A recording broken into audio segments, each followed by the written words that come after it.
Dear fellow Americans, I love you, but sometimes I hate you because I think that sometimes you think that America, United States of America, is the center of the world and everything else have to adapt to your point of view.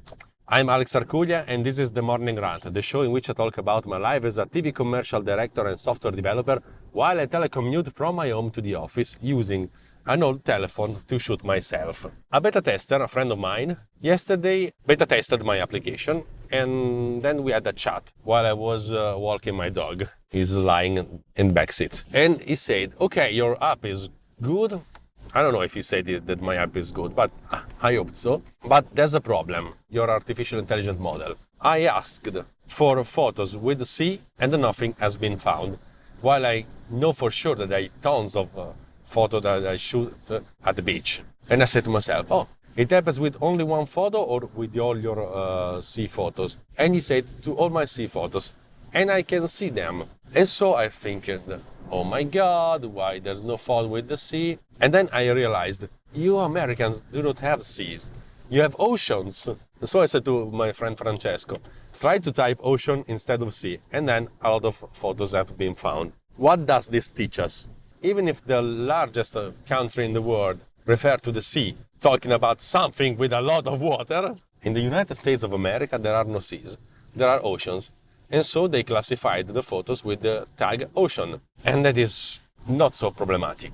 But it's a problem. And then I said to myself, why I have to think like an American when I'm searching for photos that I took in Europe? All the European will say sea. Maybe someone in Spain or Portugal can say ocean. But the rest of the countries in Europe have seas. They do not have direct access to the ocean. Okay, France? Ocean and sea are two different words and have two different meanings. They are similar, but they are different. But can I treat something as similar? Talking about tags for photos that I took and I classified with artificial intelligence. Because if you take a picture on the Mediterranean Sea, you try to find a sea photo, not an ocean photo, but the photo is classified as ocean. And so I said to myself, I have to expand those tags. I don't know if I can produce this kind of application right in version 1, but it could be very, very interesting to say, okay, I classified with picture with the ocean, but let's add other tags that can describe the ocean, such as sea, lake, or something like this. And repeat these synonyms for all the tags.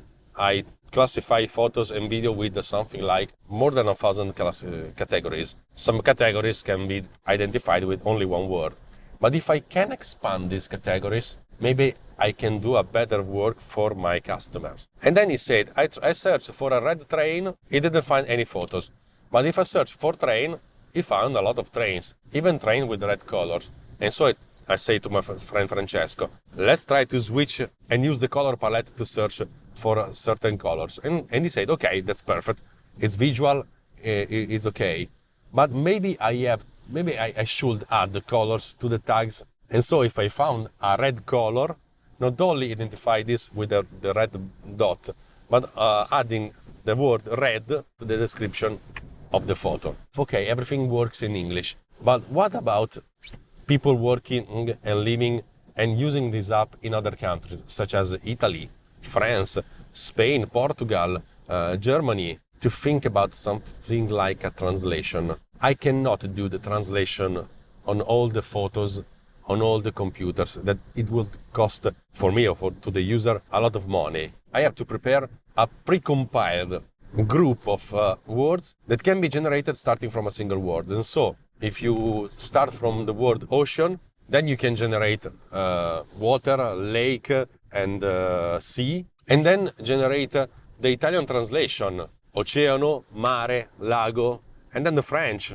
océan, la mer, I don't know how to translate lake, le lac in French. Sorry to all the French people hearing my bad voice in these days. And then the same for German and Spanish.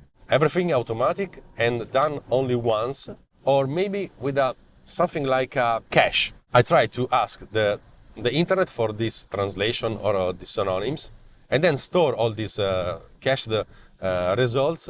And so the research can be done only once. This is very cool. This is very advanced. I don't know if I can justify the work with this, with only this application with version 1.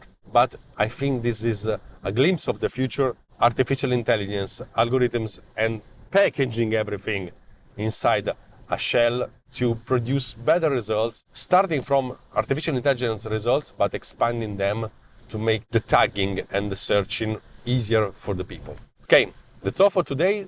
I'm missing a lot of appointments in these weeks because I've been ill. My son at the kindergarten takes everything and then it passes everything to me. I had to take a step back from the developing on this content AI because I wanted to produce a very solid and easy to use application, but I'll be back. So thanks for watching me. If you have something to say, please write in the comment below.